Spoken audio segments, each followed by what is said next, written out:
राज्य विधानसभा का मानसून सत्र आज से शुरू। विपक्ष के शोर शराबे के कारण सदन की कार्रवाई 2 बार स्थगित।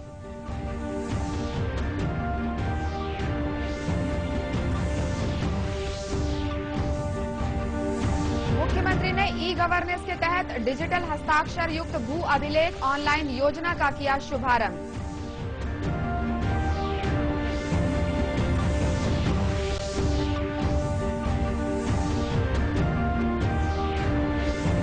प्रदेश के 14 जिलों में अल्प वर्षा के चलते मुख्यमंत्री ने किसानों को राहत के लिए दिए आपातकालीन योजना बनाने के निर्देश।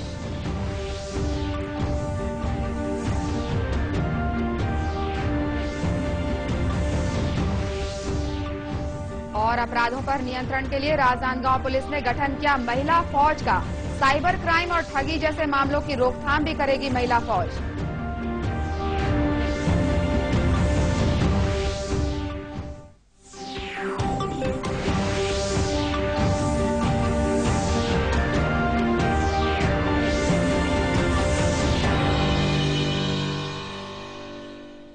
नमस्कार, आप देख रहे हैं दूरदर्शन समाचार।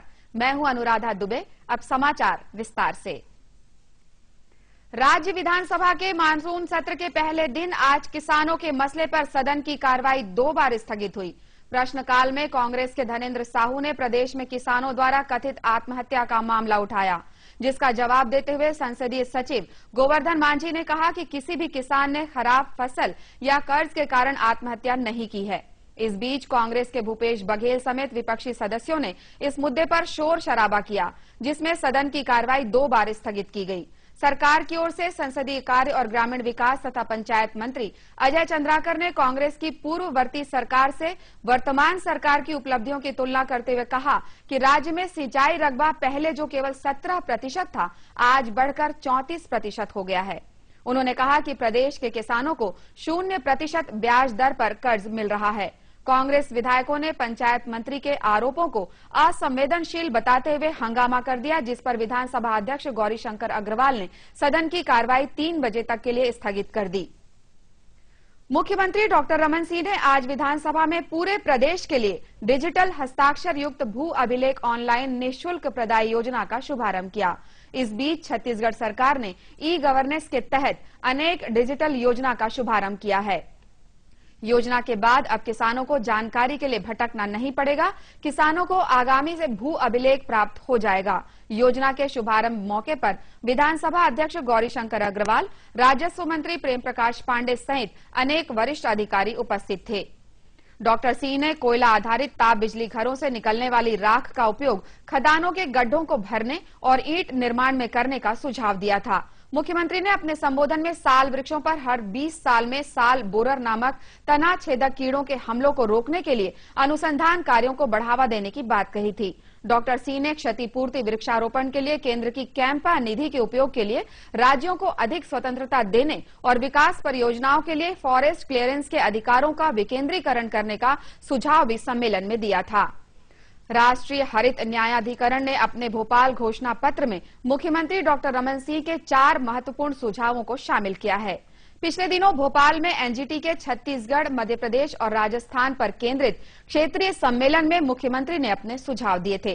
सम्मेलन में डॉक्टर सिंह ने छोटे शहरों में कचरा प्रबंधन के लिए अंबिकापुर मॉडल को आदर्श बताया था। उल्लेखनीय है कि अंबिकापुर मॉडल की सराहना देश भर में की गई है और केंद्र सरकार ने इसके लिए अंबिकापुर नगर निगम को राष्ट्रीय पुरस्कार से सम्मानित भी किया है। एनजीटी के अध्यक्ष स्वतंत्र कुमार और मध्य प्रदेश के मुख्यमंत्री शिवराज सिंह चौहान ने इन सुझावों को काफी उपयोगी और महत्वपूर्ण बताया।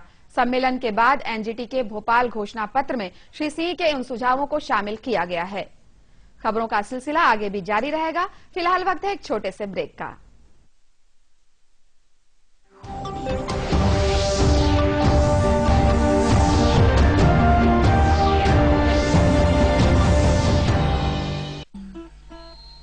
झाड़ के पीछे, पेड़ के नीचे, तालाब के आजू, पटरी के बाजू, करते हो तुम पेट हल्का, ना शौचालय ना है नल का, फैल गई गंदगी बीमारी चारों ओर। अरे इसीलिए बॉस शट द डोर। मतलब दरवाजा बंद करो, दरवाजा बंद, दरवाजा बंद तो बीमारी बंद।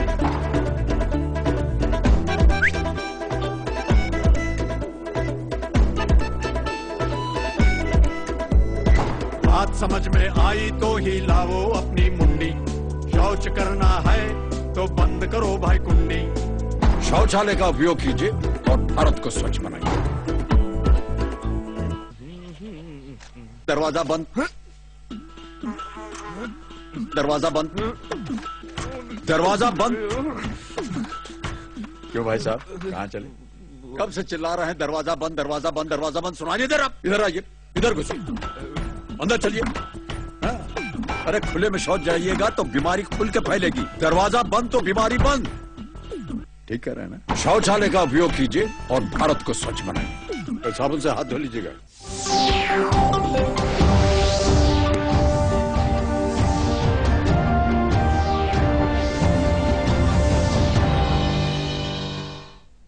ब्रेक के बाद एक बार फिर स्वागत है आपका दूरदर्शन समाचार में। अब देखिए 3 मिनट 10 खबरें।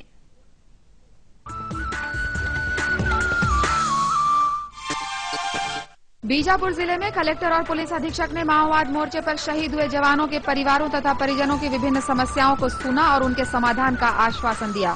पुलिस प्रशासन के इस कदम से शहीद जवानों के परिजनों में प्रशासन के प्रति भरोसा और मजबूत होने की उम्मीद है।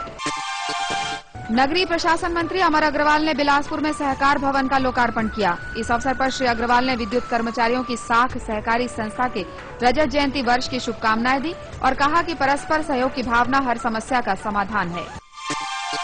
राजनांदगांव के सांकरा ग्राम स्थित रबर फैक्ट्री में भीषण आग लग गई। 5 घंटे की कड़ी मेहनत के बाद दमकल कर्मियों ने आग पर काबू पाया। आग इतनी भीषण थी कि दुर्ग और भिलाई से दमकल वाहनों को भी बुलाना पड़ा। इस रबर फैक्ट्री में पहले भी आग लग चुकी है। छत्तीसगढ़ की भारत स्काउट और गाइड्स की पुस्तिका उपलब्धियों के 2 वर्ष का विमोचन मुख्यमंत्री डॉक्टर रमन सिंह ने ट्रैफिक मित्र अलंकरण समारोह में किया। इस पुस्तिका में स्काउट गाइड्स की प्रदेश शाखा की पिछले 2 सालों के महत्वपूर्ण गतिविधियों को प्रदर्शित किया गया है। इस अवसर पर भारत स्काउट गाइड्स के प्रदेश अध्यक्ष केदार कश्यप के अलावा वरिष्ठ अधिकारी उपस्थित थे। बिलासपुर को हरा भरा बनाने के उद्देश्य से नगरीय प्रशासन मंत्री अमर अग्रवाल के नेतृत्व में बिलासपुर के छठ घाट पर वृक्षारोपण कार्यक्रम आयोजित किया गया। इस अवसर पर श्री अग्रवाल ने छठ घाट को व्यवस्थित करने के लिए 2 लाख रुपए देने की घोषणा की। श्री अग्रवाल ने कहा कि नागरिक सिर्फ पेड़ पौधे ही न लगाएं, बल्कि उनकी सुरक्षा के लिए अपनी जिम्मेदारी भी तय करें। एनटीपीसी सीपत द्वारा कवर्धा में ईंट निर्माताओं के लिए राख उपयोगिता सम्मेलन आयोजित किया गया। सम्मेलन में फ्लाई ऐश से बनी ईंट के निर्माण और अधिक से अधिक उपयोग पर बल दिया गया। इस मौके पर जिला कलेक्टर नीरज कुमार बंसोड़ ने कहा कि फ्लाई ऐश की काफी उपयोगिता है। कृषि कार्यों में भी उत्पादन बढ़ाने के लिए इसका उपयोग किया जा सकता है। जांजगीर चांपा जिले में 50% से कम रिजल्ट वाले स्कूलों के 89 प्राचार्यों को शिक्षा विभाग ने कारण बताओ नोटिस दिया है। इससे पहले पिछले साल शिक्षा विभाग द्वारा प्राचार्यों को पढ़ाई का स्तर सुधारने के निर्देश दिए गए थे। साथ ही उन्हें पढ़ाई की नई तकनीक का प्रशिक्षण भी दिया गया था। संतोषजनक जवाब नहीं मिलने पर प्राचार्यों की वेतन वृद्धि रोकी जाएगी। बिलासपुर के बीजेपी कार्यालय में प्रतिभावान और खिलाड़ी बेटियों के लिए सम्मान समारोह आयोजित किया गया। नगरीय प्रशासन मंत्री अमर अग्रवाल ने इस अवसर पर 10वीं और 12वीं की परीक्षा में मेरिट में आने वाली तथा विभिन्न खेलों में राष्ट्रीय स्तर पर प्रतिनिधित्व करने वाली बेटियों को प्रमाण पत्र देकर सम्मानित किया। उन्होंने कहा कि बेटियां बोझ नहीं, घर परिवार का गौरव हैं। दक्षिण पूर्व मध्य रेलवे के महाप्रबंधक सुनील सिंह सोइन ने रायपुर रेलवे स्टेशन का आकस्मिक निरीक्षण किया। इस दौरान उन्होंने स्टेशन के अलग अलग प्लेटफॉर्म पर स्थित सभी स्टॉलों, रिफ्रेशमेंट रूम और विभिन्न होटलों का गहनतापूर्वक निरीक्षण किया। श्री सोइन तथा मंडल रेल प्रबंधक राहुल गौतम ने खुद जनता खाना खाकर खाने की गुणवत्ता परखी। केंद्र सरकार ने तेल कंपनियों को मार्च तक रसोई गैस सिलेंडर पर सभी तरह की सब्सिडी खत्म करने और इसकी कीमत प्रतिमाह 4 रुपए बढ़ाने के आदेश दिए हैं। पेट्रोलियम मंत्री धर्मेंद्र प्रधान ने लिखित जवाब में ये जानकारी दी। वहीं तेल कंपनियों ने सब्सिडी वाले रसोई गैस सिलेंडर की कीमत आज से 2 रुपए बढ़ा दी है, जबकि बिना सब्सिडी वाला सिलेंडर 40 रुपए सस्ता किया गया है।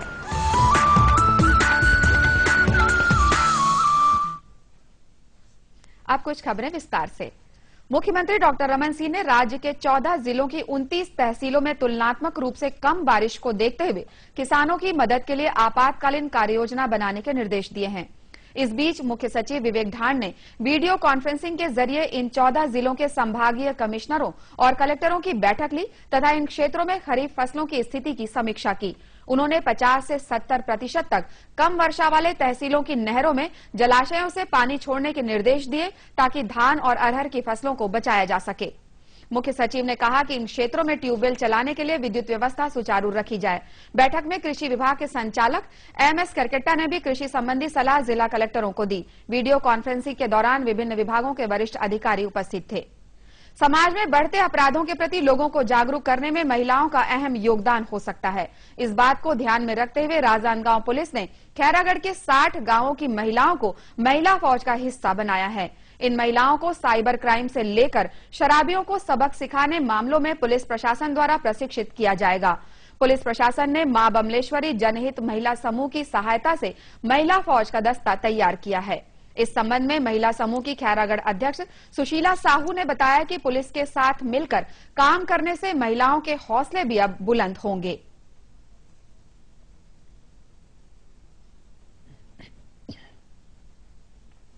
मां बमलेश्वरी जिला फेडरेशन जेकर अध्यक्ष पद्मश्री यादव जी के मार्गदर्शन में गांव-गांव में भी महिला फौज गठन तैयार होते, जेन में हम महिला ज्यादा पीड़ित हैं नशा से। तो सुबह से शाम तक के महिला मजदूरी करके आते हैं, तो शाम के आते हैं तो पति से परेशान होके परेशानी थे। तेकर हम महिला फौज गठन एकदम जरूरी समझी समर मुखिया मन है। और एक गांव-गांव में महिला फौज के गठन करके शाम के जिन समय अपन 7 से 8 समय है, उनमें अब 1 घंटा अपन समय दान दो, जिन में हमारे समाज में बदलाव लाए बा, नशा मुक्त समाज बनाए बा। एक महिला मन की अहम भूमिका, जिन में महिला मन हर जगह लाठी और टार्च लेके अपन हर गांव में महिला मन अपन झंडा फहराते। राजनांदगांव में आयोजित एक कार्यक्रम में महिला फौज को शपथ दिलाई गई। इस मौके पर अतिरिक्त पुलिस अधीक्षक राजेश अग्रवाल ने महिला फौज को प्रतीकात्मक टोपी भेंट कर जागरूकता और सुरक्षा का जिम्मा सौंपा। उन्होंने कहा कि ठगी और छेड़छाड़ से लेकर कई दूसरे आपराधिक मामलों की रोकथाम में इस महिला फौज से काफी मदद मिलेगी। महिला फौज को गठन करने का मुख्य उद्देश्य है हमारे यहाँ पर कि जितने भी प्रकार के फंड कंपनी से लोग फंस रहे हैं, एटीएम फ्रॉड में फंस रहे हैं, टावर लगाने के नाम पे फंस रहे हैं, और इस प्रकार के बहुत सारे जो आज नए साइबर के क्राइम आ गए हैं, उनसे हमारे भोले वाले ग्रामीण लोग फंस रहे हैं। उससे हम कैसे बचाएं, और उसमें हम ये महिला फौज को आज इसमें उत्प्रेरित कर रहे हैं कि जाकर उसमें काम करेंगे। साथ में जितने भी अवैध शराब की चीजें हैं, अवैध सट्टा है, जुआ है, और बहुत सारी जो सामाजिक कुरीतियां हैं, जैसे कि बहुपत्नी प्रथा, छोटे बाल विवाह या फिर सती प्रथा, इस प्रकार से बहुत सारी चीजों में भी इनको हम इन्वॉल्व कर रहे हैं, ताकि समाज को हम एक अच्छा स्वस्थ वातावरण दे सके और कानून को जिससे मदद मिल सके। महिलाओं के हाथों में टॉर्च और लाठी देकर अपराध मुक्त समाज बनाने की दिशा में पुलिस और प्रशासन की इस पहल से समाज में निश्चित रूप से अपराध के प्रति लोगों का दृष्टिकोण बदलेगा। इसी के साथ ये समाचार बुलेटिन समाप्त हुआ, लेकिन विधानसभा समाचार बस थोड़ी ही देर में।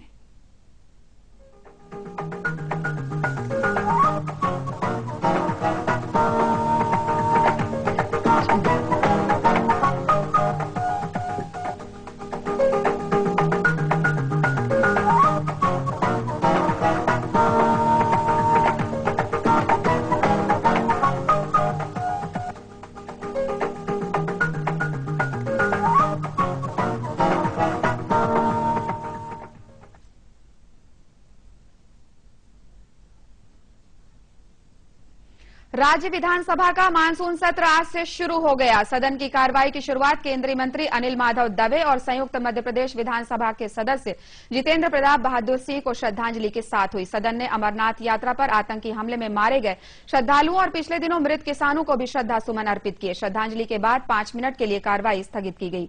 प्रश्नकाल शुरू होते ही कांग्रेस के धनेंद्र साहू ने किसानों की कथित आत्महत्या का मामला उठाया और इस पर काम रोककर चर्चा कराने की मांग की। संसदीय कार्य मंत्री अजय चंद्राकर ने इसका विरोध किया और प्रश्नकाल के बाद चर्चा की बात कही।